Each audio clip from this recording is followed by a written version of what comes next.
Hi, I'm Sheriff Nate Sickler, and welcome to the Jackson County Sheriff's Office podcast, Status Check. And I'm happy to have two guests with me here today.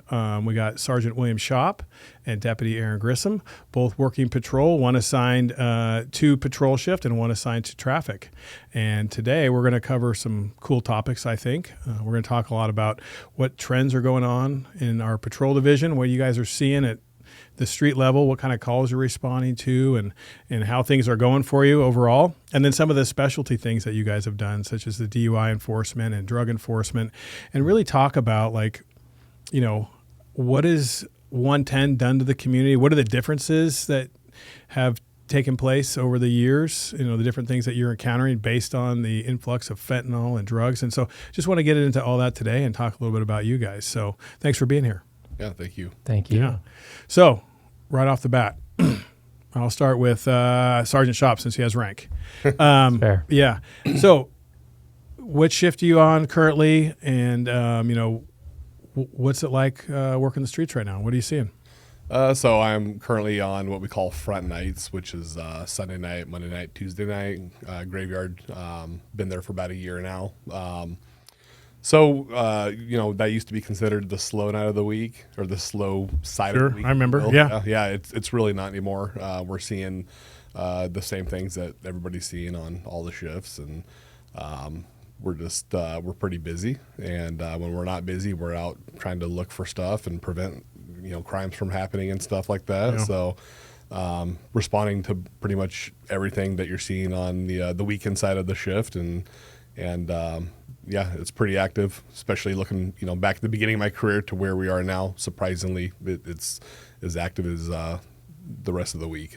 Yeah, I've kind of noticed those trends, you know, as I look at numbers and talk to people working the shifts, is there's really not just necessarily guaranteed slow time either of the week or the year, right? You know, it used to be in the wintertime, it was like, it could be pretty dreadful graveyards at times. You know, you get in that 2, 3, 4 in the morning and you're just like, can't wait for the shift to go by because there's nothing going on. But it seems like, you know, there's activities going on at all times of the day and night. And I think it's just, you know, we're getting to be a bigger community as part of it, but there's a lot of other things going on, I think, influencing those things as well. Right. So what is your most common call, you think, if there is one, or maybe there's not an ability to anecdotally say that, but we respond to a lot of trespass type issues now.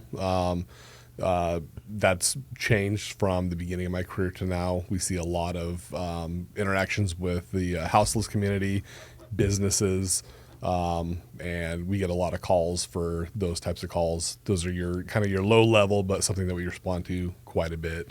In addition to that, we still have our domestics. We have traffic complaints. We have a lot of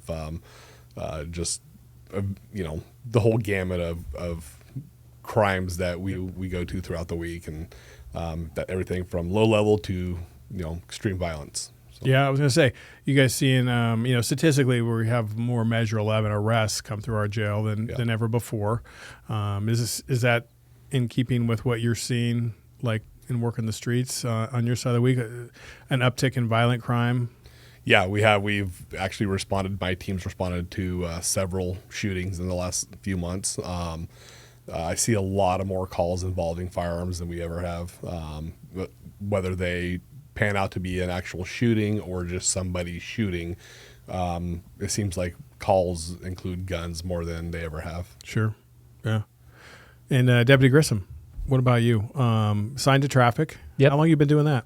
So I've been on the traffic team for about 8 years. 8 years ago, I also became a drug recognition expert. And so my specialty has been impaired driving and trying to determine if somebody is impaired and what drug categories they may be impaired by. Yeah.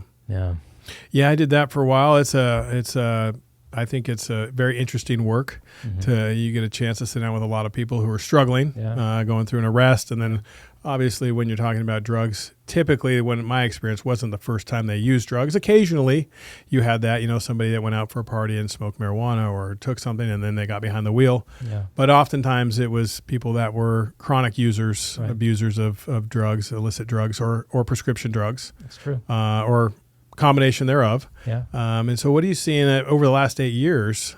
That's quite a bit of time as a DRE. Mm-hmm. So you've seen some trends, I'd imagine. What are you seeing maybe different today than 8 years ago when you started? Yeah, 8 years ago, primarily when you're talking about impairment, alcohol, marijuana, methamphetamine, and at the time, heroin.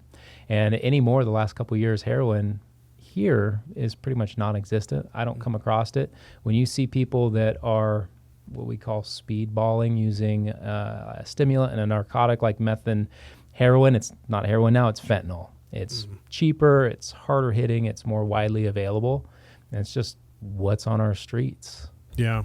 So would you say that there's a uptick in people who are driving impaired under the influence of drugs versus 8 years ago or even 4 years ago? Yeah, 100%. We never thought that we would say this, but drug impaired driving has now surpassed alcohol impaired driving in our state.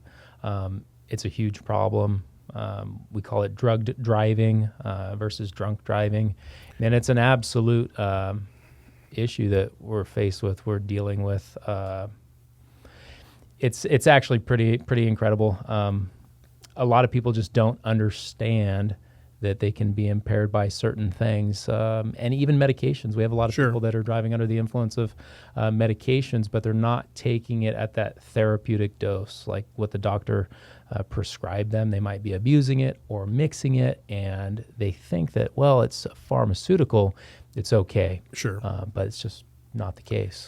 I've even had experiences where maybe somebody got on a new medication prescribed by a doctor, and the instructions on the bottle are like, do not drive, until you understand the impacts of this, or do not drive with, while taking this medication. People do. Don't drink alcohol, don't operate heavy machinery. Yeah. And the doctors and the pharmacists will go over those side effects and the warnings, but sometimes they just go right over people's head. Yeah. I know we have quite a few fatals last year and the year before, and actually the year before that in the countywide. Mm-hmm. And, what's alarming is I've seen is the amount of fatals due to impaired driving is pretty significant compared to what it used to be. I mean, years ago we didn't test for drugs on all fatals. It was just alcohol testing. And I knew as a DRE that a lot of the fatals probably were impaired by drugs and or alcohol. Mm-hmm. But now the statistics really show that impaired driving is probably one of the leading causes of our fatal crashes in our county. Yeah.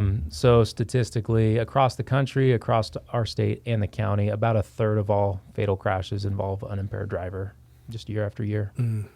And on our shift, most of the crashes we respond to have impairment. So it's actually probably more often than not that there's impairment involved. And you say crashes, not fatal, but just any crash. Just crashes in general. So quite a few I read in our Watch Commander reports weekly when I read them all, and I see a lot of DUI arrests and crashes or response to crashes that lead into a DUI arrest. So pretty prevalent problem. Yeah, absolutely. And it's amazing, some of the drivers that we contact, and you're like, wow, you were driving down the road. They're spun on multiple drug categories. Sometimes combine that with mental health, and you're thinking they were behind a wheel in a 2,000 plus pound vehicle driving down the road. How dangerous that is. And, us driving around at night, we talk about it to our team. Watch out for that car coming, because you never know, they could be impaired. We know that officers have been struck across the country just driving. Our our chances of getting struck go up because we're on the road a lot. So you see that car coming 2 a.m. Sometimes you kind of, really watching as it comes towards you because of all the impaired. Yeah. So talking about impaired driving and nighttime, work the nighttime shift. You work night times as well. Swing shift. So into the night. Yep. Statistically, I know there used to be a number that, when we were getting training of people that were believed to be impaired on the roadway. When you take a percentage of drivers, so I think it was like 10% during like Friday, Saturday night, between 9 and 3 a.m. or something like that. Is that still, do you find that that's probably the case, or is it there's that many people on the road that are impaired? Yeah, I believe that's absolutely true. Yeah. Even maybe more now since the drugs have become such an issue with the driving. Yeah. So it's not just your weekend people out, weekend and stuff. It's every day. Yeah. Because drugs are used every day. So. I think we have a video of an incident where an individual was using, I believe, fentanyl behind the wheel and passed out, and this was in the middle of the daytime. I don't know. So Aaron's queuing this up for us. But, this is obviously a pretty extreme example, but I think it's it speaks volumes of, this is basically, I can't recognize the street right off the, maybe you guys can because you work the road way more than I do, but. Yeah, it looks like Barnett and Oh, yeah, Central. Barnett Central, yep. Yeah, now I see it. So we got our deputies trying to wake this guy up, and he's completely non-responsive. You start medical. There's one passing up the wheel. We're trying to get him to wake up. This is just your typical narcotic. Somebody's high and passed out. They're on the nod. He's literally nodded off in the driver's seat. It's interesting is I wonder how many people actually drive around, impaired, going from their day-to-day activities, so to speak, maybe coming from or going to work, use at lunchtime and then go back and drive around. Like, this is, and I've seen several videos of our guys and gals going out and dealing with people who are passed out behind the wheel, whether it's in a gas station parking lot or somewhere else, and basically intervening, and like this guy probably saving his life at the same time, probably having to make an arrest as well. Yeah, I had one just like this not that long ago where two bystanders actually got out. They went over, they got the guy out of the car, and then they physically drove his car into a nearby parking lot. I told him I appreciate that to some degree, but also be careful because you don't know narcotic users, they might have needles in the vehicle. He might come to and become aggressive with you. Sure. I was just glad they called us and we were able to. Well, maybe there was inadvertently, fentanyl spilled or something in the car, and they could sit in it and dust, cause themselves to become exposed to that, who knows to what degree. But if you're not, no one should use narcotics. But if you're not a user and you're exposed, I mean, it could be much more drastic, your outcome. You have no tolerance. You have no tolerance. So it could be deadly with a very small amount. That's absolutely true. And then here in this situation, you have deputies who are, come across this. You have a running vehicle, you're in traffic, and possibly exposure to fentanyl yourself, and now you're working a medical emergency because this person has overdosed and they're, doing CPR. So a lot of things happening all at once, putting, the deputies at quite a bit of risk. Yeah, I mean, it's fairly impressive. I get to watch.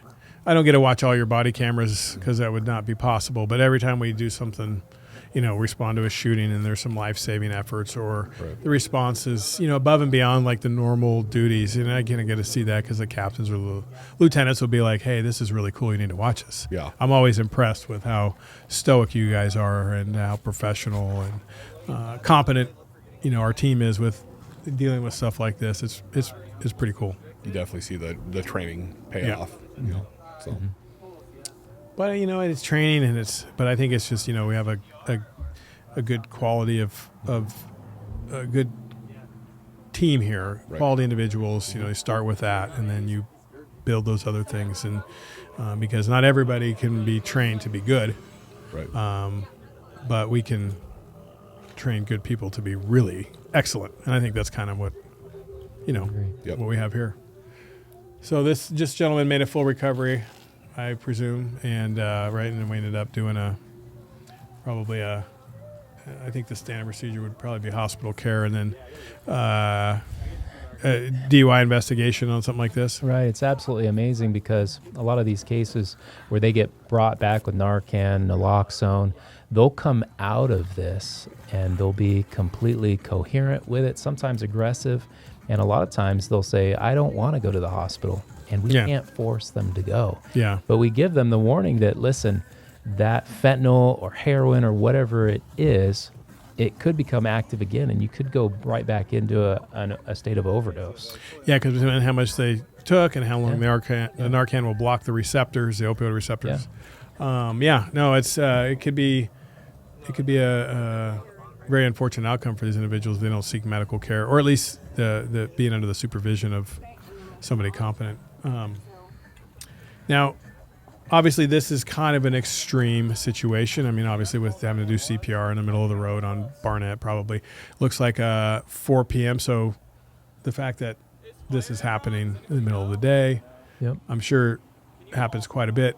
Now, during Measure 110, this individual probably could be charged with DUI, I would imagine, because of the circumstances. But if he had drugs on his person, well, there's nothing that could be done about that, right? Other than a ticket.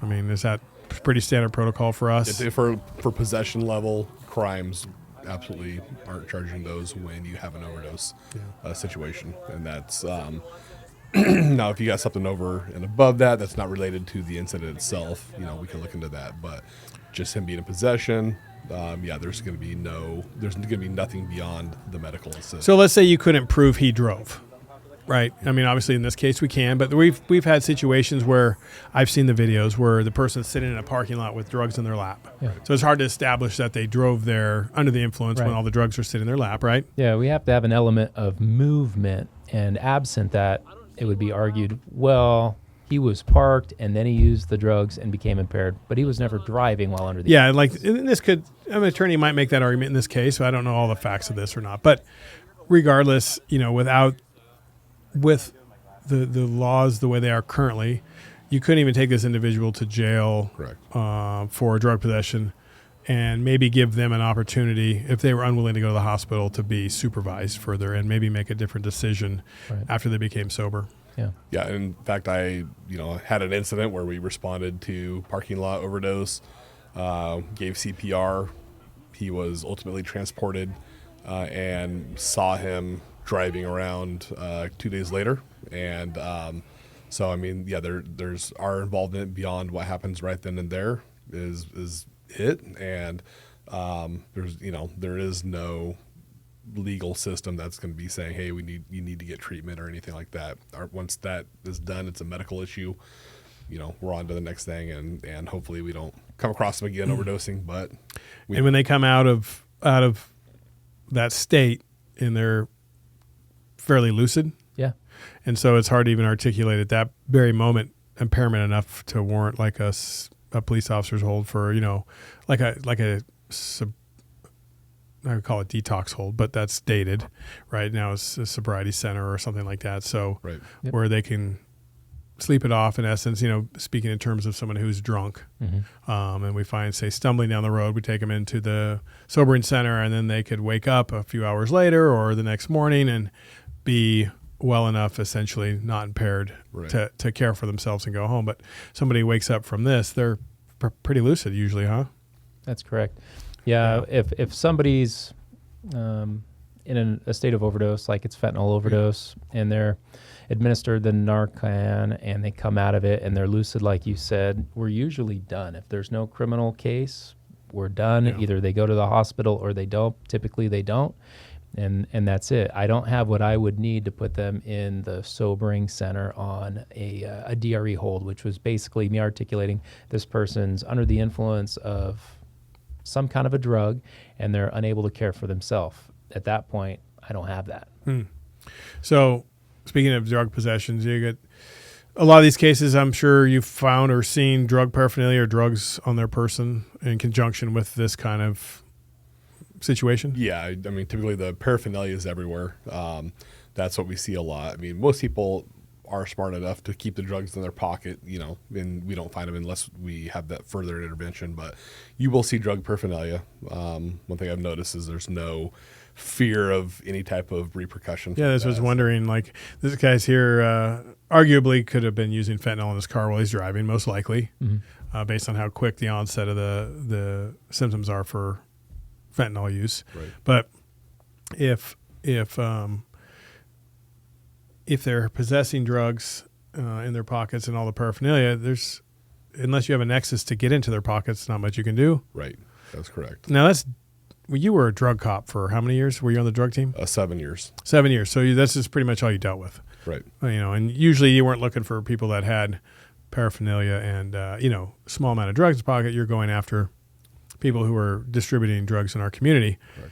But has the attitudes changed of people with regards to drug use in our communities, like as far as like open air use? I mean, I hear a lot of complaints, especially up north, like up in Portland and some of the bigger areas city-wise. Yeah. A lot of open air drug use, a lot of people complaining about. There is. And, one thing we've noticed also is just, what Measure 110 did is help drive the price down for some of the harder narcotics. So people who might have typically only had a gram or two in the past scraping by to get that, and now an ounce, 2 ounces, 3 ounces of drugs, and you're like, you know, what? How did you become this? You know, that's dealer quantities of drugs. Yeah. But they're not necessarily dealing now because they're, you know, they can get it so cheap. They're carrying that much around in their pocket. Maybe they give it to their friends or whatever. But yeah, so that was a huge thing that, you know, I saw coming from Madge to the street was those people were what we considered dealers in the past. The people we were targeting now, people that are users, can have these large quantities of drugs in their pockets. So that was kind of a surprise. That's due to the price, you know, going way down, and that's due to laws influencing the price. You know, less risk, it's easier to get the drugs here, and you know, therefore, you know, larger amounts can come up here. So Yeah, you know, and I've heard people make arguments about the war on drugs, you know, the drug laws and all the things, they don't work. It's never worked. We have to look at a different avenue. But it seems like the approach that we took with 110 just made the drug issue more prevalent. And we just kind of took the criminal justice intervention piece out of it, right? So in your experience, well, the drugs become cheaper, easier to get, and then that drives, obviously, capitalism with regards to drug dealing, right? Like the black market seems to be increasing.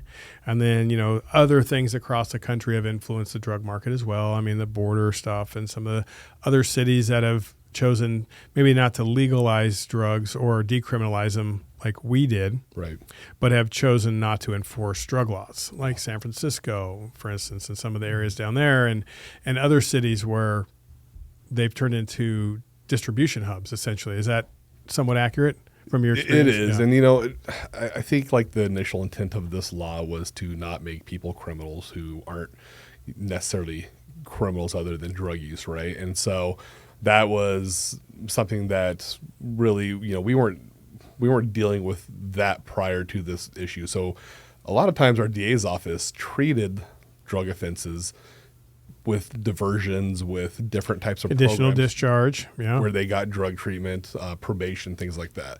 So prior to the measure, they were actually not, I wouldn't say forcing, but they were being motivating, you know, they had a motivation to receive treatment more so than now. So what that measure did is took that away from the DA's office, if you will, the courts, and made it to where they're, you know, introduced fentanyl, by the way, which is a super addictive opioid. So now you don't really have anything that's really driving people to fight this very addictive substance, because rock bottom typically was going to jail, losing your children if you had it, things like that. Those are the things we would hear about. Tired of going to jail, tired of having warrants for their arrest for failing to appear, going to jail on those.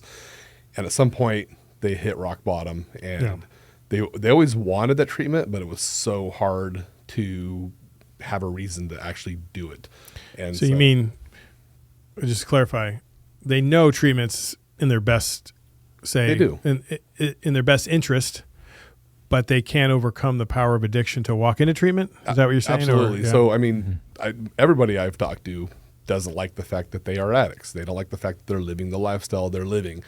But it's easy to say, hey, I want treatment, but the people you're associating with, maybe even the relationship you're in, they're also a user, and you have two people who are hanging out combating addiction. One person might want it, this person's using. Pretty soon they're going to both be using. So we had some tools in the past where you could take people to jail. It's an intervention, and it might not be the first time. It might be the 5th time, might be the 10th time, because at some point something's going to resonate with them that I got to change my lifestyle.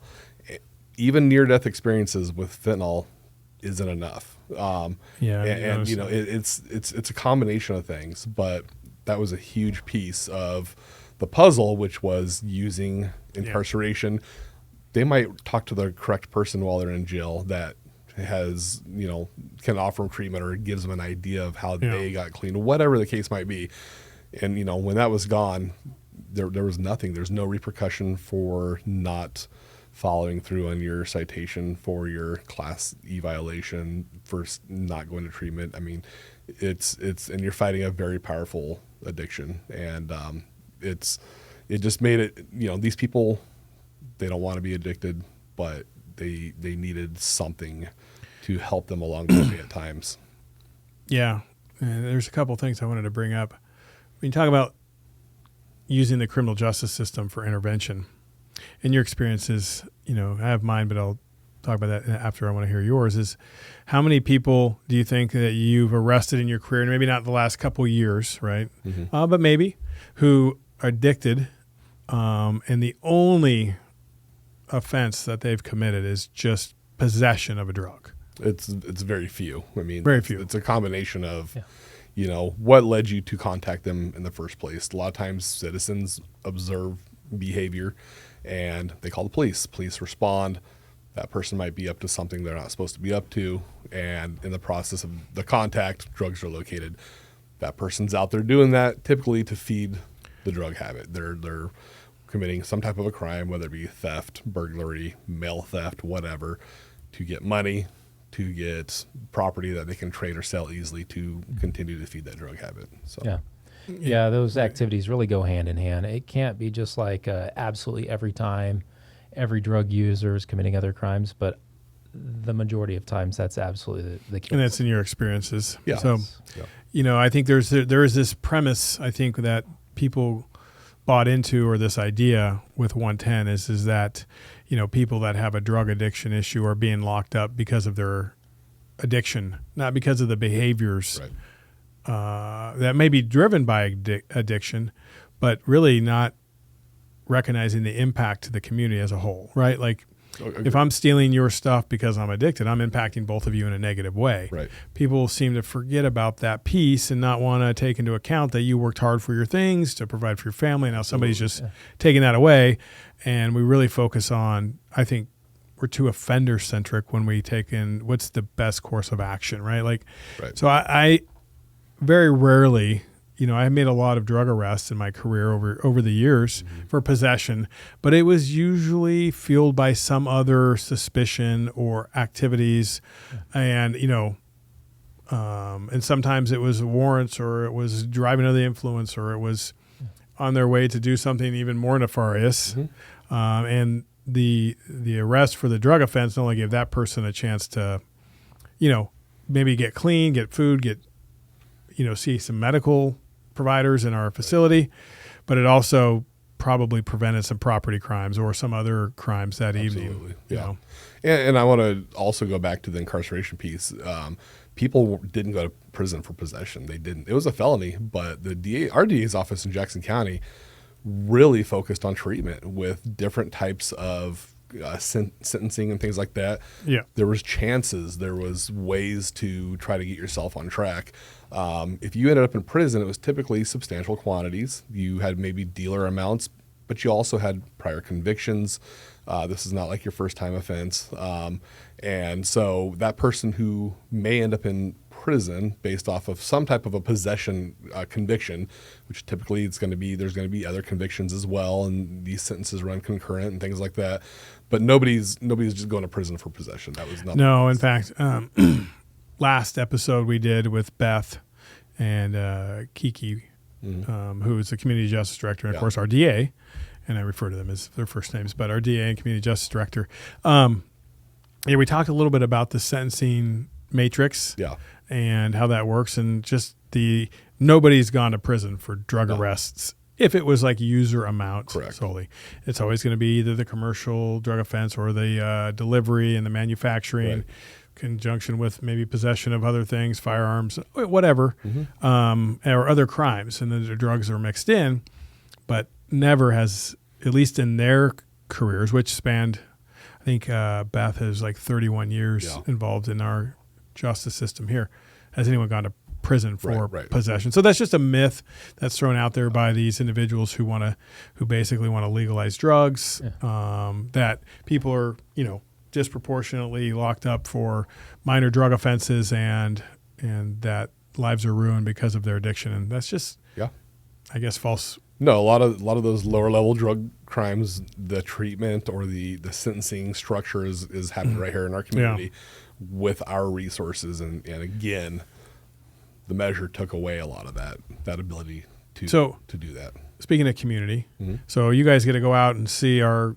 great community quite often. At least 3 to 4 days a week, you're out patrolling around. Right. You know, I don't get to see it from a street level, but I talk to a lot of people, and it seems like when Measure 110 passed, so back in 2021, you know, I heard stories from deputies, community partners, other people about influx of individuals coming to Oregon to use drugs. Did you guys see that in your duties, in your contacts? Oh, a lot. Yeah. I mean, there's A lot. Like quantify. What do you say is a lot? Yeah, I mean, well, there's a lot of people that are showing up with out-of-state IDs, or you know, they don't have an Oregon file number because they've never had a license or a permit in Oregon, and you know, I do ask them a lot. I'm like, what brought you to Oregon? And it's typically based around, you know, some type of a drug level. That can even be marijuana. Sure. The marijuana trade brought. I saw a huge amount of people move into the area for marijuana. There's also this idea that we have these huge mental health facilities in Oregon.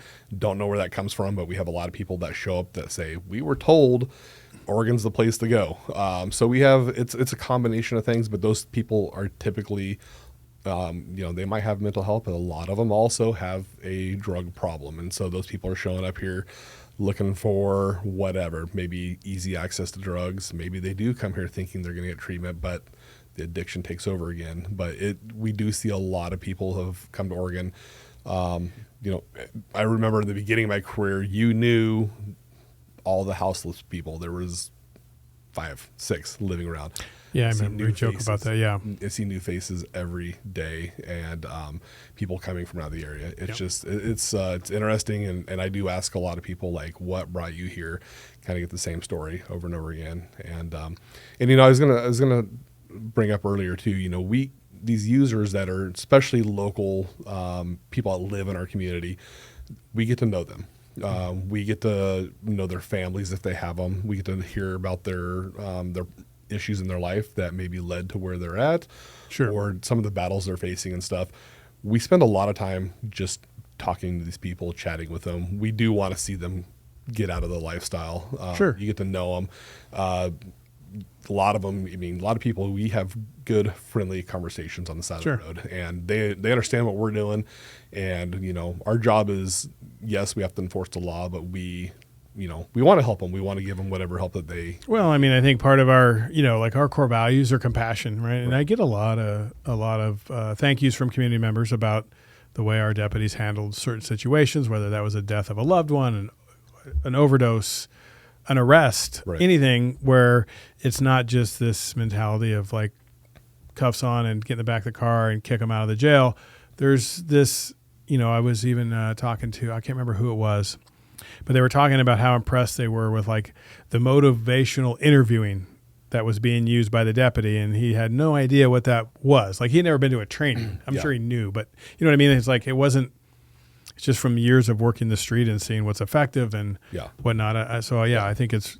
And I think all the sergeants do it. We talk about it in our briefings a lot. You know, we treat people with respect. Sure. We're not out here to make their situation worse. We're here to enforce the law and then help them where we can. So that's you know, the direction policing wants to go. That's the direction we've gone. It's the contacts are great, and you know, you get a lot further when you can build relationships with people than just just trying to be like that robotic police officer / deputy that's on the street, just you know, enforcing laws and moving on. So And you doing a lot of traffic enforcement, you know, primarily. And then, of course, you get to travel across the state at times and see, you know, different areas because of your involvement with the DRE program. You know, you're one of the regional coordinator for like the 9 Southwest Oregon, 7 counties or something like 7 counties. So you get to see a lot of police reports. Yeah. You get to review a lot of DRE reports, as we call them, but those are the evaluations that drug recognition expert does of an individual who's suspected to be under the influence. And so you get to see all these. Are these trends common in other counties too? And I know you said the state of Oregon earlier, but you got to read these specific Southwest counties. Is it pretty similar? Yeah. There's a lot of common themes. I feel like as compared to some of the coastal and the more eastern counties, we have more people and more issues going on here, primarily because we have a larger population and the I-5 corridor comes through here. But yes, we have common threads, common themes throughout the entire state. I know that especially when we're doing our drug influence evaluations, and we do a certification process once a year where we're typically going out to homeless populations of folks that are using drugs, and we'll provide them services, resources, meals, clothing, and ask for them to participate in these evaluations while they're actively under the influence of drugs. And most of these folks, they're not from here. They moved here in the past couple or few years. And when you ask them why, there's a very common thread of there's a lot of resources in Oregon. Drugs are very much available. There's little to no consequences. We don't get messed with by the police. And it's just a place for them to live in this lifestyle and do what they want to do. Yeah. And it just, I think it's kind of an interesting dynamic when you're talking to these individuals, because I did that stuff for years. And just to put like a little background around it is, you have new DREs. So we have officers in training, and you go out and you would find individuals who you believe to be impaired and then engage in a casual contact and then ascertain if they are impaired through closer contact, and then try to build a rapport with them to bring them in to help volunteer to train the police. And in turn, they're given food or, some other things, or a gift card or whatever it could be. And a lot of times it's a beneficial, proactive contact where they realize, the police, they aren't out here just to hurt us or mess with us, and we can build some rapport. And a lot of time we'll spend an hour to an hour and a half talking with somebody, and the next time I see them, like, I'll remember their name, and we have that rapport, and it's good. No, I think it is good, and I think from my experiences, that's a time when you have officers who are, I don't say vulnerable, but they're training. Yeah. So they're not in charge. There's somebody else who's running the show. Then you have this individuals come in. So there's a pretty honest dialogue. And what I was getting at is like them opening up about their experiences and why they're here is pretty legit. Like from what I've seen is like they'll tell you a lot of things. I've heard a lot of things I don't want to hear about their lifestyle in a funny way too, because they're under the influence. And then they're just blurting out. They have very relaxed inhibitions, and they'll tell you some very interesting things and stories. Absolutely. Yeah. And in that training environment, they're not afraid of any consequences. No. Sure. We're not going to charge them with anything or cite them with anything, so they have no reason to lie. Sure. And And so I just find so in your experience, a lot of people came to Oregon because of 110. Absolutely, yes. They did, yeah. And so, I know we are 50th in the nation with regards to access to treatment. And we have one of the worst drug problems right now, especially with fentanyl and then, of course, overdoses. So being the worst in the nation with access to treatment and bringing more people here, it seems like a recipe for a disaster. I mean, when you look at creating way more demand and then not having any resources to deal with it, it seems like we know the system's overwhelmed. The jail's full. The DA's office has a stack of cases without just charging possessions. There's a lot going on here right now, and everybody's trying to play catch up from COVID. Of course, on top of that, a lot of warrants out there, things like that. So, it's the system, and I would guess it's every county is overwhelmed right now in Oregon, and that unfortunately contributes to the lesser enforcement, if you will, because the deputies are going from call to call to call, spending maybe less time because they can't on certain calls, because the next call is stacked up waiting. We try to always do the best job we can on every call, but that's just the nature of things nowadays. And it's not just Jackson County. I think it's all law enforcement, and it's amazing, and again, from when I started, 1999 to now, the Rogue Valley is a different place than it used to be. Because you started your career in corrections. Correct. And so you got to meet and see and talk to a lot of individuals who are coming into our jail back then. I did, yeah. And so that provides even a different aspect, because you're not tasked with arresting them and charging them. You're now tasked with overseeing their care and their custody, right? So they open up differently, I think, to our corrections deputies and people involved in corrections. They're not involved in the aspect of necessarily their perception of holding accountable. Yeah. It's just each has a job to do, right? And they have their right. And so, as far as the population of our jail, because you've worked some overtime recently to help out. We went through a bit of short staffing in our jail where everyone was chipping in to work shifts and do that. Is the inmate or the adult in custody population different now than it was back when you started in '99? It is. I mean, back when I started, it was everything from low level people being held to go to court, whatever. Now it seems like everybody the crime category that they're being held for is a lot higher. So either a violent crime, if it is narcotics related, it's typically large quantities. I mean, it's hard to even hold people with lower level. I mean, it's just the jail's full, and you're keeping the worst crimes that you can. So yeah, the population's different. It's a lot more higher level crimes than it used to be. Kind of went from that slow paced town to now we're seeing stuff that you see. What about the mental health issues? Yeah, that's in the jail. It's a huge thing. Yes, it's even me going in there. I have to really give it to the corrections folks because it's a difficult job. You're already in a difficult environment, and now you add people that are hard to communicate with or even just deal with, and the behaviors they're exhibiting. We had when I worked in the jail, we would have one, maybe two people throughout the whole jail. Now there's a large amount of that going on, and it's difficult. It's makes you appreciate the folks that we have working in there because it's a hard job mentally for them. It's a hard job. Yeah, no, definitely. I appreciate it. I've worked a few shifts in there myself, not very many, but a few. And I mean, there's some challenges in there for sure. Mm-hmm. And they play such a huge role in our criminal justice system, the jail. So speaking of jail, and I'm a firm believer that our jail has impacted us in a negative way for years because of the overcrowding, the fail to appears, the lack of accountability. That's what I see. What do you guys see on the street when you're encountering offenders with regards to the jail space? What considerations do you make or have to think about when you're like, should I lodge or should I cite and release? Let's talk about that a little bit. I mean, we know that one in, one out. Typically, when the jail's full, we take somebody to the jail. Somebody has to get out, whether it's the person we're taking or somebody else who might be in a lower crime category. So, I mean, we're always going to be taking the people to jail for domestic violence. We're going to be taking. Sure, we have mandatory arrest. Yeah, function, we have right? higher level crime categories. People are going. We start getting to the lower things. Some of the warrants. It's frustrating. It's frustrating for us because it takes away accountability if we can't lodge people in jail for things that they've done, to the point where a lot of times people, if you do take them to jail, they are I don't know what the correct term is, but the offenders, they're entitled to not having to go to jail for the behaviors. They can't believe they're going to jail. They say, I've been cited and released for this in the past 2 or 3 times. And they're upset, and they expect to be cited and released. That's kind of the mindset.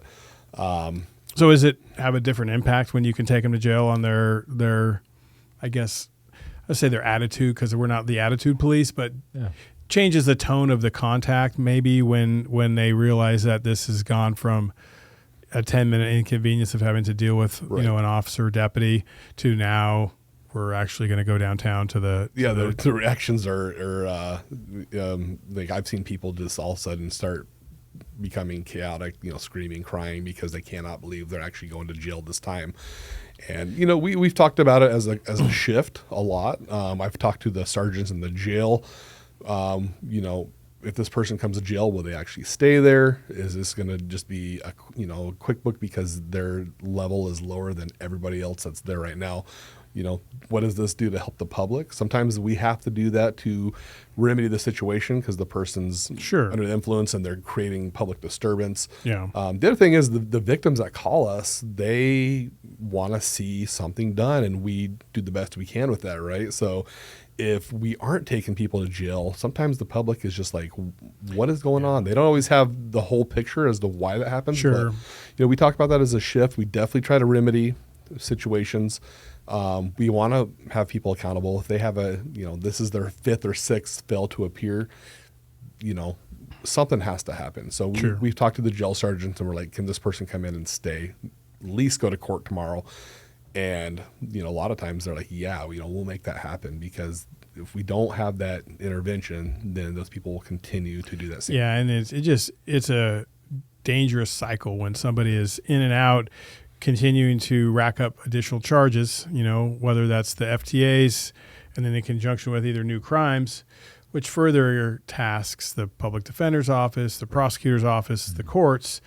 And, it's, at some point, there's not enough resources to deal with all the issues. So things get pushed to the side because of necessity, and therefore that accountability kind of goes out the window yet again. And, to me, it's just this compounding effect of not having jail space. But what about, you make a lot of traffic stops, you see a lot of individuals, same type of entitlement about jail? Yeah, there's absolutely entitlement. They feel like they shouldn't have to go to jail. It's just a cite and release. It's no big deal. They are offended if you actually take them to jail. Sometimes you don't have a choice. It's you shall take them to jail. They cannot be cited and released. Something else I wanted to hit on is not a week goes by that I'm not explaining to a citizen why this person might not be able to go to jail. The citizens expect that when they're victimized, when they're victims of crimes, that the suspect be held accountable, and they want immediate intervention. Sure. If there's probable cause for the arrest, they want that person to go to jail. And to see that person get released maybe just an hour after they're lodged, perhaps I'm not even done with the report yet, I feel like it emboldens the suspect offenders. It causes the victims and the people in the community to be frustrated with the system. And there's really a lack of deterrence for the suspects. They're not inconvenienced. And you talked about when we first started, one of the more prevalent calls for service is like a trespass. So oftentimes, to me, that could mean just a livability issue, like somebody's going through somebody's yard or on their property. It could be a more nefarious thing where they're maybe scoping out things for a future crime, a burglary or something like that. But, but to the people that call, that's a big deal. It is. Somebody's invading their personal space or their business, their investment, their livelihood. And that really, in our system right now, we can make an arrest, but that would fall under Senate Bill 48, which is immediate release from jail, cannot hold unless there's extenuating factors such as a conjunction with an FTA warrant maybe, but we don't have room for that in our facility. You guys are probably citing and releasing FTAs, I'd imagine, at some points, or do they all get lodged? I don't know. No, we do. It's funny. We do lodge them now. We're trying to get back to that more now. Again, we do try to communicate with the jail a little bit. Sure. What this looks like. But yeah, it's I always try to think about how I would feel if I was the person calling, or one of my relatives, how they're treated by the deputy. We talk about that a lot amongst our team, because like he was saying, you're explaining to the public, why they may not be going to jail. And it's funny, but not in a good sense, that we call things low-level crimes now, and that low level has gotten higher because of where we're at. It's a sliding scale, yeah. And it's hard to fight that mentality sometimes. So, vehicle eludes, sometimes that's considered low level in this grand scheme of things. Again, the jail's full of people that have to be there. Measure 11s, violent offenders, sex offenders, people that can't be released at that time. And so you bring in misdemeanor crimes, the chances of them staying are very, very slim. Lower level felonies, it's slim, and that's it's unfortunate, but it does make our job harder, and it's harder to communicate that to the public, like why this is happening. No, I agree with everything that Sergeant Shopp said. It's frustrating. We just try to do the best that we can and provide the best service that we can. Try to think about it as big picture and what's the best way to intervene in this situation based off of all the factors. If we had a never full jail, if there was always room at the end, would that be different for your guys' decision making at times? Or I always looked at it like, what was the best remedy for the community as a whole? Meaning, if this person was likely to go out and reoffend again, multiple time offender, danger to themselves or others, and not like the police officer, but danger meaning likely going to steal something else or be involved in another call for service, maybe more serious this next time. Maybe I could prevent a domestic violence because I know how things escalated on, people get intoxicated and go home, and then they're, instead of a disorderly conduct, cite and release, and then a domestic at home, now we're intervening and just having the disorderly conduct, right? Looking at all those things, is that still, if jail space wasn't a factor, would things change with your decision making at times, or? Yeah, I mean, one of the things is you get that formal intervention, and again, we talk about not everything ends in conviction, not everything ends in jail sentences. There's so much structuring of different ways to handle crimes, but again, those cases stack up. They stack up. Can we ever cure all crime with infinite jail space? Of course not. But you're going to get some people. You're going to get some people that get that intervention. It's going to make an impact. It's going to change their life. Yeah. And so, we cite and release more people than we ever have for that reason. And sometimes that mindset occurs like, hey, there is no accountability. I'm not afraid to go out and commit more crime. So, I think that would change what's going on in the public just because they're simply off the street, maybe for a night, maybe 2 nights. And again, while they're there, something might intervene and change the way they're behaving. So, it's 100% a factor. It is. And I don't see it getting better because our population's getting bigger. So with more people, we're going to get more. And then, of course, we have a change coming September 1st, right, which is going to make, the laws of 110 are changing, meaning it'll be a crime again to possess small amounts or user amounts of illicit drugs. Yeah.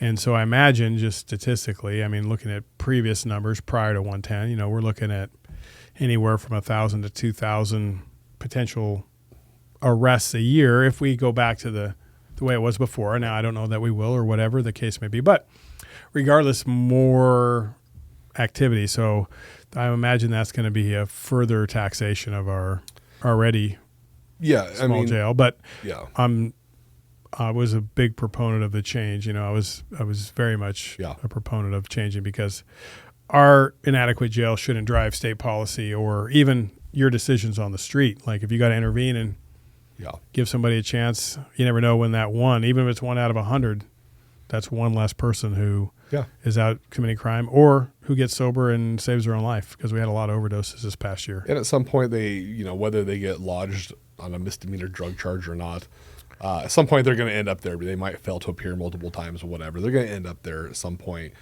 Under the current status, they will never end up there on a possession charge. So it's a little more teeth. I think it's good. We're going the right direction again. And, is there other things that might change in the future that could help? That yes. And I don't know if it's going to add a lot more work. We're already doing the work. The Class C violation is still there. It's just going to be a different level where we can have that more of an intervention now. So hopefully it'll be a positive change. I think with a lot of these drug arrests for possession that we used to make, it absolutely was. We were coming across these people while they were in the commission of other crimes, and that's how we were finding the drugs in their pockets, on their person. It's not like we were ever going into their houses and finding them using and possessing drugs without getting a call for service. And so I think that this will just be one more factor that helps with the court-ordered drug and alcohol treatment, and you need to follow through with this. And hopefully treating those symptoms will help with whatever root issues are going on in their life. But a lot of people, they have hurts and pains, and they're trying to medicate with these drugs to deal with stuff and to feel, better about whatever trauma and stuff they're dealing with. And there's a lot of societal problems wrapped up into that. But which makes me even more nervous for our future, actually. When you talk about the reason people are using drugs, abusing drugs or alcohol or whatever, other things, other vices, so to speak, because of trauma or past experiences, how many more family domestics are we going to? How many child abuse cases are we taking compared to before? How many overdoses are we responding to where kids are watching their parents OD and maybe die, or they're experiencing trauma as a result of their parents' addiction and the way they're being treated. And how many more people are we creating now for the future to have to figure out how to deal with? Absolutely, I mean, and the drugs, by the way, getting more powerful. We thought fentanyl was like, wow, people overdosing and dying. Now we're seeing more powerful stuff show up here where Narcan isn't having quite the effect on it. So what does that look like to us? It looks like we're probably going to have more overdose deaths in the future, and that's alarming. It really is, because you know, there's a lot of people I knew in my profession here working that are now dead from overdoses, and I just think back and I'm like, wow, you know, I had conversations with that person. You know, now they, you know, even about drugs, now they're dead. They, you know, they overdosed and died. And it's, you know, our deputies are just coming across so much trauma, going to these houses where the family's distraught, they're finding a loved one dead. It's not only having an impact on them, but our deputies are just seeing so much more of that type of environment. So it's going to have an impact on their mental health as well. Yeah, I mean, I find it kind of shocking that these things haven't been part of the conversation. Whereas so many times people want to take teeth out of the criminal justice system because they say, well, you're causing trauma, you're tearing families apart by putting people in jail and doing these things. But the response to maybe that misguided thought process is to do this, which is, we know, guaranteeing future victims. I mean, just unfortunately, people who are going to be, without a lot of intervention, going to be very troubled when they get older, and then unfortunately require more intervention from the criminal justice system. Right. Yeah. Right. And this week's not abnormal, but you'll see several calls for service that come in with people that are alleging substance use, suicidal statements, potential homicidal statements and threats. And so you just see a lot more of that. And I feel like there's been such an explosion of people with mental health issues in our community. And then you stack on top of that all the substance use that's legal and it's acceptable, and it just makes the problem so much worse. Yeah, I mean, I mean, there's a lot of conversation and probably people that are much more educated than I that talk about the mental illness and then the drugs, or is it the drugs and the mental illness? Right. You know, I personally, what I see, and again, from a criminal justice standpoint, is that we're creating mental health issues at a much higher rate because of the drug use. You know, underlying issues that maybe were there get exacerbated by the drug use. And then there's people who are mentally ill who are medicating as well with drugs, right, to mask the pains or whatever. I get all that, but it just seems like people that we watch over time that we might see, and especially you, since you've been, you know, working in the jail, like you can watch these people deteriorate and, you know, go from maybe semi-normal or functioning normally to unable to now be able to care for themselves ever again. Living on the Greenway from, you know, where they started, you know. Yeah. You know, and even now seeing their kids come up through the system, which is the, you know, the unfortunate thing is that cycle continuing. So. Sure. Speaking of kids, we'll go into the schools. We've done it for several years at Crater High School, and we'll talk to the teachers, and they'll tell us the number one issue that they're having with the students is vaping. And it's not just nicotine. Like when I was in high school, you'd have guys chewing, maybe smoking cigarettes, but now it's vaping THC concentrates. And these are high potency concentrates, which we're just now starting to see studies come out that it's leading the physicians to believe that there's a greater level of psychotic breaks, mental psychosis, and violent psychosis with the use of these high THC products, and even methamphetamine. So it's unfortunate because a lot of these THC products they're packaged up and they're marketed to younger adults. And we're seeing these high school and middle school age kids getting into this, and it's just setting them up for so many problems in their life. Yeah. No, I mean, the THC is certainly very dangerous for the young brain. Right. I mean, the last time I was looking at anything was like frequent users of THC at a developing juvenile brain, you're like 40% more likely to end up a schizophrenic. And so, that's scary because marijuana is so prevalent in our community. I mean, since it passed, the recreational measure 91, the recreational marijuana, I mean, we've gone up and down as to how many grows are around, but there were years where, every corner seemed like it had Yeah. either a marijuana shop, retail, or you go into the rural areas and grows both sides of the street. So marijuana is like so pervasive here. It's and youth become desensitized, just like with the Measure 110 and the hard drugs. It's like, well, if it's legal, or it's not illegal, meaning a criminal or a crime, it must not be that bad. Yeah. Yeah. Or you go into these head shops or convenience stores and you can access stuff like kratom and spice and these novel psychoactive substances that have all kinds of impairing effects. Like kratom can act like meth or it can act like heroin depending on how much you take. Sure. And it's absolutely addictive. Yeah. And the cure to it all is it's going to be education with the younger folks that they're going to have to make the decision to not use because the drugs are here. They're going to be here. Yeah. So it's going to come down to educating the youth as that decision that decision comes at some point in their life to choose not to because of all these reasons. And hopefully, as a community, that's what we all want, is for people to make the correct decision. The end game is, and I've talked to people my 24-year career that look back and they said, man, I wish I would have never did the drugs. Wish I would have done this. And so, it's like I heard earlier that, it's, harder to be, or it hurts more for regret than the discipline to do it in the first place. So if, people look back at their life and they're like, hey, I wish I wouldn't have done that.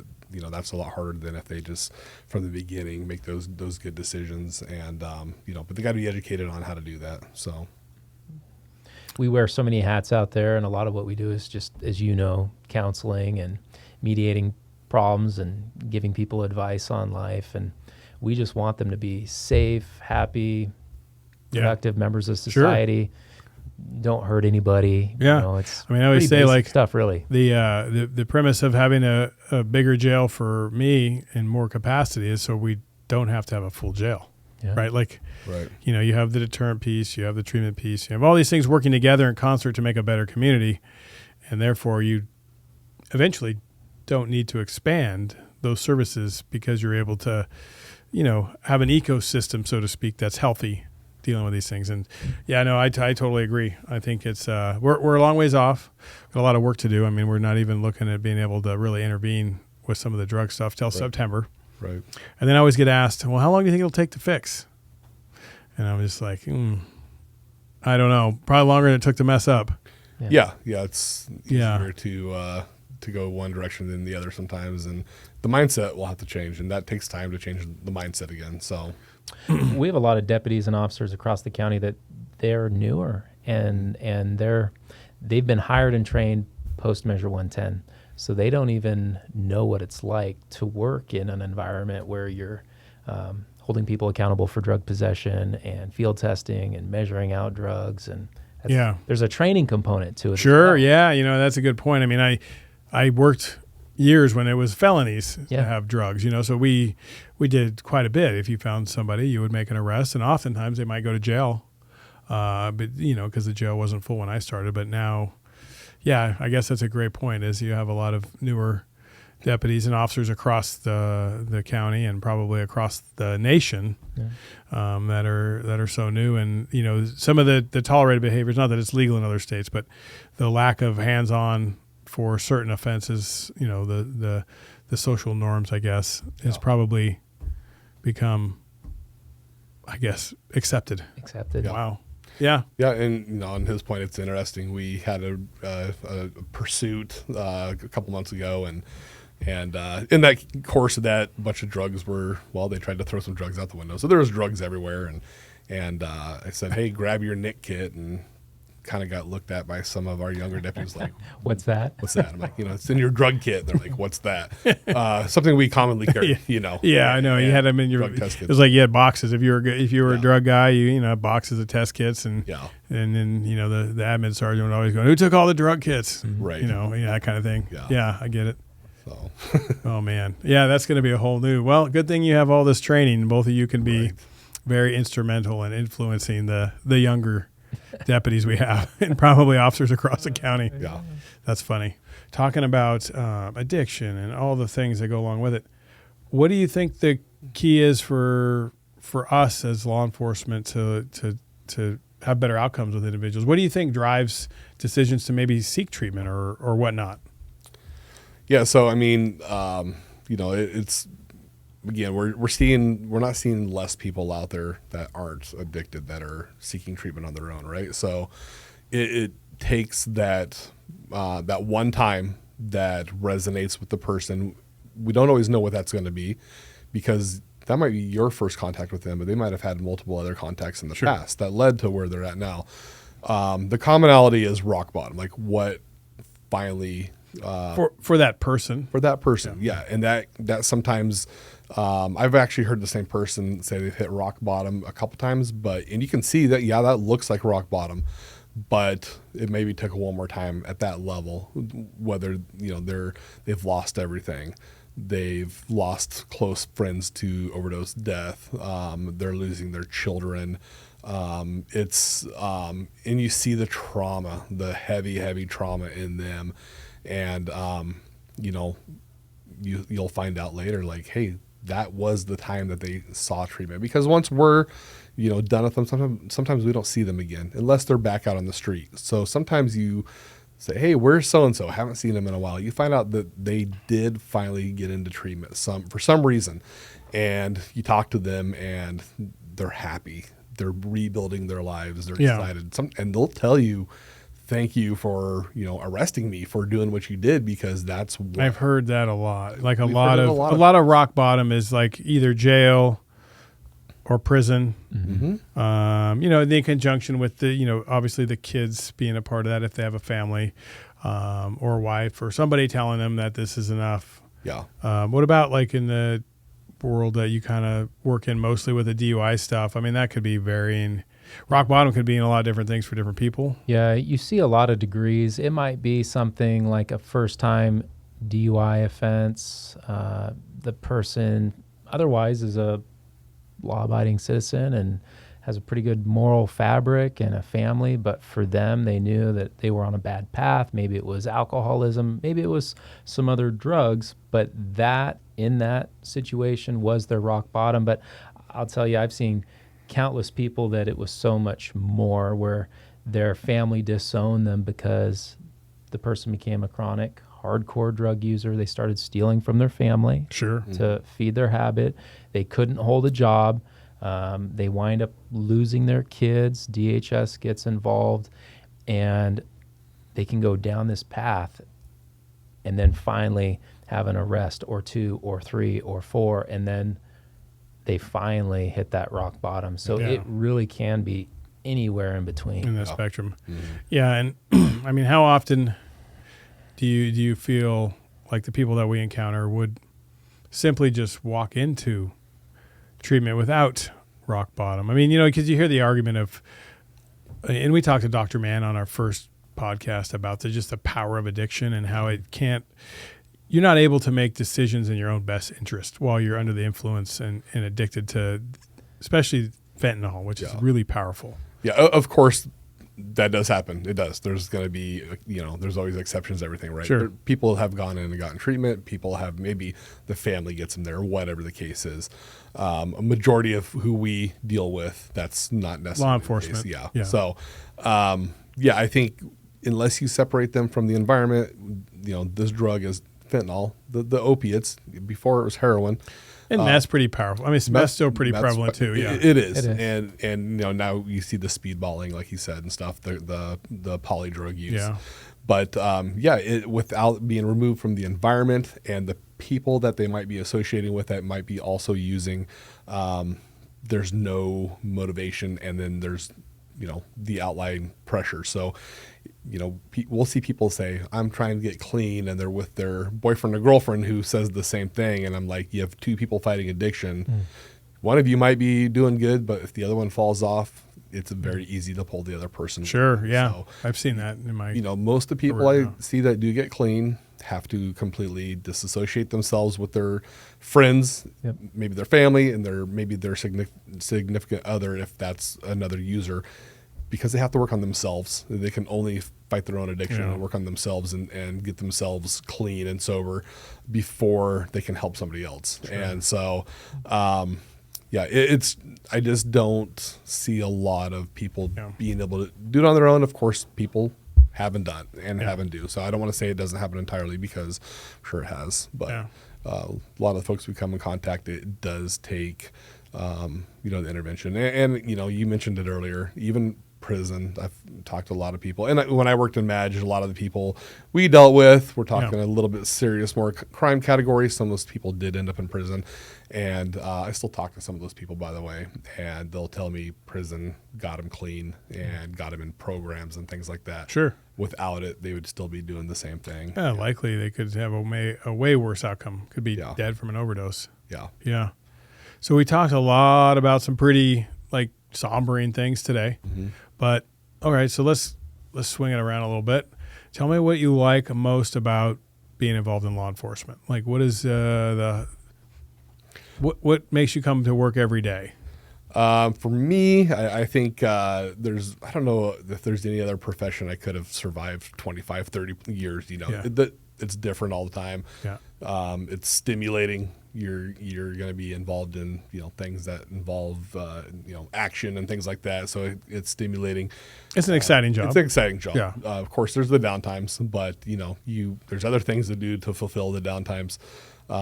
But just it does feel like there's you want to walk away and think, hey, what have I done today that makes a difference? And you can make a difference. You can talk to people, and it's not just there's not a lot of monotony. It's there's a lot that can go on, and you can kind of generate kind of your own activity, whether that's just driving around and making sure businesses are secure or homes and neighborhoods are safe. You can make traffic stops. You look for drunk drivers or impaired drivers, and there's. Right. I think it's cool. It's a cool job. What do you? Yeah. What's really satisfying to me is when I get those opportunities to truly stand up for somebody that's been victimized and to try to help them find some justice and some peace in whatever their case was. Yeah. But being able to take that stand for somebody is it's a wonderful thing. Yeah, it's pretty cool because you kind of get we are the police or law enforcement or the cops. Mm-hmm. But there's plenty of people who have no hesitation to victimize others, and being able to intervene and solve a crime or put those pieces back together for that individual is pretty cool. Yeah. What about Jackson County? I know both of you are local boys. Right. So, what about Jackson County is awesome to you guys? Well, obviously we live in a very beautiful landscape community. Southern Oregon is awesome. Yeah. So there's a lot to do here and stuff. It still is got that I don't know if slower paced is the right word, but it's still got that kind of like that hometown feel to it. Yep. There's a lot of the smaller communities have a lot of events and things like that. You might not know everybody, but I think we're all like, what do they say, one person connected, whatever.